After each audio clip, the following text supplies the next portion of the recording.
Hello friends, வணக்கம். லைஃப்ல என்ன கிடைச்சாலும் சில நேரங்கள்ல அந்த மன நிறைவு அப்படின்ற ஒரு விஷயம் இருக்கிறதில்ல. சில பேர் எப்படி புலம்புவாங்க அப்படின்னா, உழைச்சுக்கிட்டே இருக்கேன் இந்த வாழ்க்கையில. ஆனாலும் அதே மாதிரியே என் லைஃப் போயிட்டுருக்கு. எந்த முன்னேற்றமும் கிடையாது அப்படின்னு.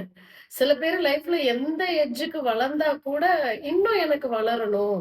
இது பத்தல அப்படின்ற ஒரு மனநிறைவு இல்லாம இருக்கிறது. ஆனா, ஒரு தனி மனுஷனுக்கு எதுல ரொம்ப மனநிறைவுன்ற விஷயம் வருது அப்படின்னு யோசிச்சோம் அப்படின்னா, ஒரு கணவன் மனைவி வாழ்க்கையில வந்து, அதாவது ஒரு திருமணம் முடிந்து, அவங்களுக்குள்ள ஏற்படுகின்ற தாம்பத்தியம், அந்த முழுமையான காதல், முழுமையான காமம், முழுமையான ஒரு அன்பு. இது எல்லாமே கடந்து அது மூலமா கிடைக்கக்கூடிய குழந்தைகள்.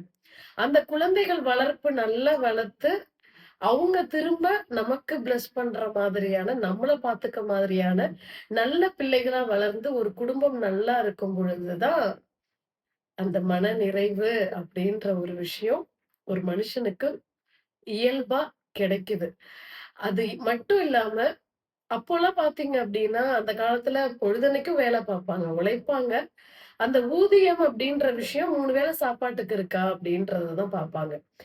கணவன், மனைவி நல்ல சந்தோஷமா டைம் ஸ்பெண்ட் பண்ணுவாங்க. நெறைய வதன்னு குழந்தைகள் பெத்துக்குவாங்க. சோ அது மட்டும் தான் அவங்களுடைய வாழ்க்கையா இருந்தது. ஆனா எந்த விதமான தேவைகள் இத தாண்டி எனக்கு இது வேணும், அது வேணும் அப்படின்ற அந்த தேவைகள் அதிகமாகவும் இல்ல. ஒரு கணவன் மனைவிக்குள்ள என்ன எட்ஜுக்கு ஒரு சந்தோஷத்த அனுபவிக்கணுமோ, அது மட்டுமே தான் அவங்களுடைய மனநிறைவா இருந்தது. அதன் மூலமா வரக்கூடிய குழந்தை, குடும்பம் அப்படின்றது தான் அவங்களுடைய மனநிறைவா இருந்தது. ஆனா இன்னைக்கு நம்ம எல்லாருக்குமே மனநிறைவு அப்படின்ற ஒரு விஷயத்த அடைய முடியாததுக்கு காரணம், அவசரமான ஒரு வாழ்க்கை முறை.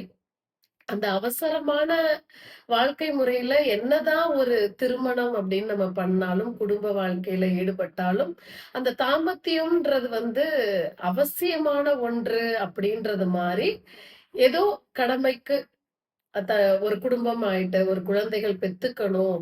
ஏதோ கணவன், மனைவி அந்த தாம்பத்தியத்துக்கான டைம ஒதுக்குறதுன்றதுமே ஒரு சம்பிரதாயம் மாதிரி, ஒரு ஃபார்மல் மாதிரி தான் ஆயிட்டே ஒழிஞ்சு, அதுதான் ஒரு மிகப்பெரிய மனநிறைவ ஒரு தனி மனிதனுக்கு குடுக்குது அப்படின்ற அறியாமையில தான் இன்னைக்கு இருக்கிற ஜெனரேஷன் இருக்காங்க.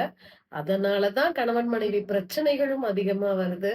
டிவோர்ஸும் அதிகமா நடக்குது. சோ இங்க ஒவ்வொரு மனிதனுமே புரிஞ்சுக்க கூடியது, உங்களுடைய மொத்த சந்தோஷமும், மனநிறைவும் உங்க குடும்பத்துக்குள்ள தான் இருக்கு. ஒரு ஆணுக்கும், பெண்ணுக்கும் இருக்கக்கூடிய மனநிறைவான ஒரு உறவுல தான் இருக்கு. சரியா? நன்றி.